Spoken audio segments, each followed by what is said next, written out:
আপনি যেহেতু বিভিন্ন জায়গায় যান, অনেক পুকুর সম্বন্ধে তথ্য নেন, এই জিনিসটা আপনি বিভিন্ন পুকুর চাষির সাথে কথা বললে দেখতে পাবেন আমাদের দেশের আবহাওয়া কিন্তু প্রতিনিয়ত পরিবর্তন হয়ে যাচ্ছে। যে দেখেন আমাদের সিজন চেঞ্জ হয়ে গেছে, গরমের সময় শীত হচ্ছে, শীতের সময় গরম হয়ে যাচ্ছে।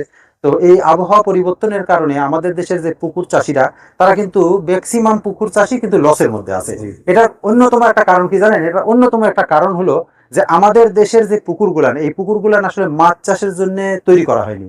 আমাদের দেশের পুকুরগুলার ম্যাক্সিমামই তৈরি হয়েছে যেগুলা বাসা বাড়ির পুকুর, হয়তো ভিটা করার জন্য পুকুরের মাটি কাটা হয়েছে, অথবা ভাটার জন্য পুকুরের মাটি কাটা হয়েছে। সুতরাং এই পুকুরগুলো কিন্তু কখনোই মাছ চাষ করা হয়নি। যে কারণে এই পুকুরগুলানের যে গভীরতা, সেই গভীরতাটা ঠিক নাই। এই পুকুরগুলানে দেখেন চারিদিক ব্যবস্থাপনা নাই, চারিদিক দিয়ে গাছ লাগানো আছে। আপনি জানেন যে একটা পুকুরে পারে যদি গাছ লাগান তাহলে গাছ হবে কিন্তু মাছ হবে না, আর যে পুকুরে মাছ হয় সেই পুকুরে কিন্তু গাছ হবে না। সুতরাং আমাদের দেশের বাসা বাড়ির পুকুরগুলান অত্যন্ত গভীর করে খোঁড়া, চারিদিক দিয়ে গাছ লাগানো, বাঁশঝাড়, এগুলা বিভিন্ন কারণে পুকুরে আসলে মাছ চাষ করার পরিবেশ নাই। কিন্তু সেই পুকুরে যখন আমরা বিভিন্ন পোনা দিচ্ছি, খাদ্য দিচ্ছি, ফলে সেখানে মাছ হচ্ছে না এবং চাষিরা লস খেয়ে যাচ্ছে।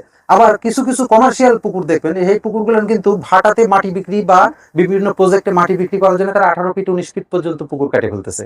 এই 18 ফিট 19 ফিট মাটি কাটার ফলে সেই পুকুরের তলদেশে যে বর্জ্যগুলো তৈরি হচ্ছে সেগুলো ডিকম্পোজ হওয়ার কোনো সুযোগ পাচ্ছে না, ফলে সেখান থেকে গ্যাস হচ্ছে এবং মাছ কিন্তু মারা যাচ্ছে। ধন্যবাদ স্যার আপনাকে একটা সুন্দর তথ্য দেওয়ার জন্য, যেটা আমি আপনাদেরকে প্রিভিয়াস আমার কিছু ভিডিওতে আমি বলেছিলাম, আমার পেজে আপনারা দেখে থাকবেন। সেই পেজের মধ্যে বলেছিলাম যে পুকুর মাছ চাষে ক্ষতিগ্রস্ত হবেন এবং যারা বায়োফ্লক মাছ চাষে ক্ষতিগ্রস্ত হয়েছেন তাদের জন্য আশার যে পিদিম, সেই পিদিমটাকে জিয়ে রেখেছেন বা জ্বালিয়ে রেখেছেন এই মিলন স্যার। আমি আপনার কাছে আরেকটা প্রশ্ন করবো যে আমি অন্তত বেশ কয়েক বছর আগে দেখেছিলাম যেখানে শোল মাছের প্রজেক্ট ছিল আপনার, যেখানে শোলের বড় ট্যাঙ্ক গুলি ছিল, সেখানে দেখলাম এবার হাঁসের সংযোজন। জি জি জি, এটা নতুন সংযোজন, এটা দেখাবো আপনাদেরকে ইনশাল্লাহ।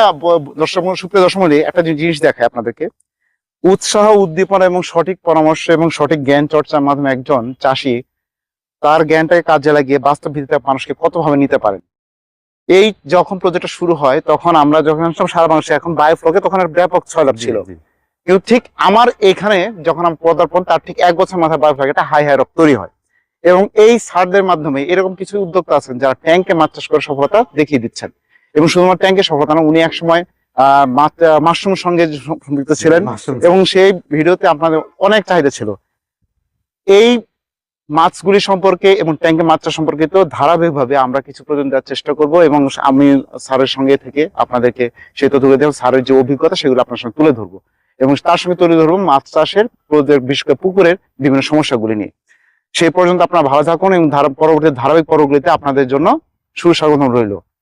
টিএম এগ্রন ফিশারিজ থেকে আমি মোহাম্মদ আশরাফ আজকের মতো বিদায় নিচ্ছি এবং স্যারকে যেমন ধন্যবাদ, স্যারকে অনেক ধন্যবাদ জানাচ্ছি যে একটা সুন্দর আশাবাড়ি দিলেন যে লসকৃত যারা বায়োফ্লক ছিলেন তাদের জন্য। তো সেই পর্যন্ত আপনারা সবাই ভালো থাকুন, সুস্থ থাকুন এবং নিরাপদ খাদ্যে মাছে ভাতে বাঙালি পরিপূর্ণ হয়ে উঠুক সে প্রত্যাশা টিএম এগ্রন ফিশারিজ থেকে সবার প্রত্যাশা রইল। আসসালামু আলাইকুম।